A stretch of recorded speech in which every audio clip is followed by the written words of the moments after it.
جب تک آپ اور میں اپنے طور طریقے نہیں بدلیں گے، جب تک ووٹ واشنگٹن سے ہوگا، پاکستان سے نہیں۔ آپ کو لگتا ہے پاکستان میں کبھی الیکشن ہوئے ہیں؟ ہمیشہ سلیکشن ہوا ہے۔ آپ پھر بھی جا رہے ہیں الیکشن میں حصہ لینے۔ میں کبھی نہیں کہتا چینج چاہیے مجھے، کیونکہ شریعت اور قرآن میں چینج نہیں ہو سکتا۔ جو شریعت ہے اور قرآن ہے اس میں کبھی چینجنگ نہیں ہوتی، اور میں کبھی نہیں کہتا کہ مجھے چینج چاہیے۔ مجھے وہ چاہیے جو میرے آئین میں لکھا ہے، جسے یہ اسمبلی کے اندر بیٹھے ہوئے لوگ اسمبلی نو نو نو نو نو بالکل نہیں۔ اس آئین کو پڑھیں، کیونکہ آسما جہانگیر نے اس آئین کو اپنا بنایا ہوا ہے، صفدر عباسی نے اس آئین کو اپنا بنایا ہوا ہے، پر دستور پاکستان کا آرٹیکل نمبر 1 یہ کہتا ہے کہ یہ سلطنت خداداد پاکستان ہے، مطلب یہ اللہ کی زمین ہے۔ اگر میرا گھر ہے تو میرا قانون چلے گا۔ آپ نے مطالعہ پاکستان کی 9th کلاس کی کتاب پڑھی ہوگی جس کے اندر 14 نکات قائد اعظم کے ہیں، پر آپ آئین پاکستان پڑھنا بھول گئے جو منشور قرآن سے ہے۔ شاید نہیں پڑھا ہوگا آپ نے، اگر پڑھا ہوگا تو آسما جہانگیر آپ کو اس کے اندر سے کچھ اصل نکال کے دے دیں گی، آپ کہو گے وہ صحیح ہے۔ طاہر الپادری صاحب کچھ نکال کے دے دیں گے، آپ کہو گے وہ صحیح ہے، لیکن اصل میں صحیح جو ہے وہ ایک قرآن اور شریعت، اس میں چینج نہیں ہوتا، جو میں چینج کبھی نہیں مانگتا۔ ووٹ میں بتاؤں کیا ہے؟ ووٹ کیا ہے؟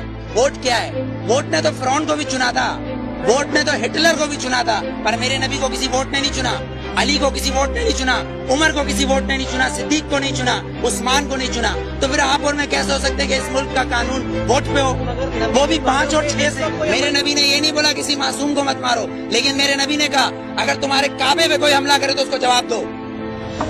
اقصیٰ کے اندر نماز پڑھنا ہے مجھے، تمہارا قانون مجھے پڑھنے دے گا؟ میرا قبلہ اول ہے، یہودیوں نے اس میں گھوڑے باندھے ہوئے ہیں، تو پھر میں کیا کروں؟ اگر لال مسجد کے اندر مشرف حملہ کرے گا تو میں کیا کروں؟ میرے گھر کے اندر میری ماں کو آگے کوئی اٹھا کے لے جائے، میں کیا کروں؟ میرا قانون اس کی اجازت دیتا ہے، میرا قانون اس کی اجازت دیتا ہے۔ آرٹیکل 63 اور 62 آرٹیکل 63 اور 62 اس بات کی اجازت دیتا ہے کہ چیف جسٹس کو بھی چیک کرو، چیف جسٹس کو بھی چیک کرو۔ لیکن یہاں تو میں پارکنگ والا کھڑا ہوں، یہ پارکنگ والا میں کھڑا ہوں، یہاں گورنمنٹ آتی ہے کہتی گورنمنٹ کی گاڑی ہے، تو یہ جو گدھے کھڑے جن کے ٹیکس سے یہ گورنمنٹ بنتی ہے، جب یہ 10 روپے اور 20 روپے دے رہے ہیں تو یہ گورنمنٹ کیوں نہیں دے گی؟ یہاں تو یہ قانون ہے، تین قانون، آرمی کا ایک، گورنمنٹ کا ایک، اور ایک مجھ جیسے اور ہم جیسے گدھوں کا الگ، کیونکہ ہم حبیب جالب کے بقول ہم 18 کروڑ گدھے ہیں، ہم 18 کروڑ گدھے ہیں۔ اگر صوفی محمد سواد کے یہ کہیں کہ میں دستور کو نہیں مانتا، آئین کو نہیں مانتا، تو وہ کافر، اس کو گرفتار کر لو، نظر بند کر دو، ٹھیک ہے، اس کو بند کر دو۔ اگر کوئی سیاستدان کہے کہ میں اس دستور کو نہیں مانتا تو وہ الیکشن کا حقدار۔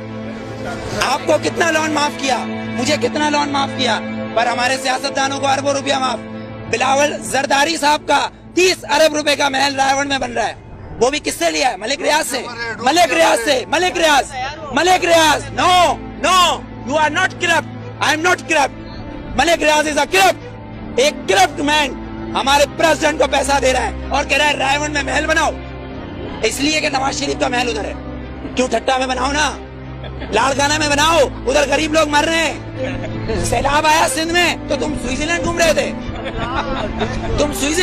تھے، ہاں؟ تم کس پاکستان کی بات کرتے ہو؟ پاکستان کا مطلب کیا ہے؟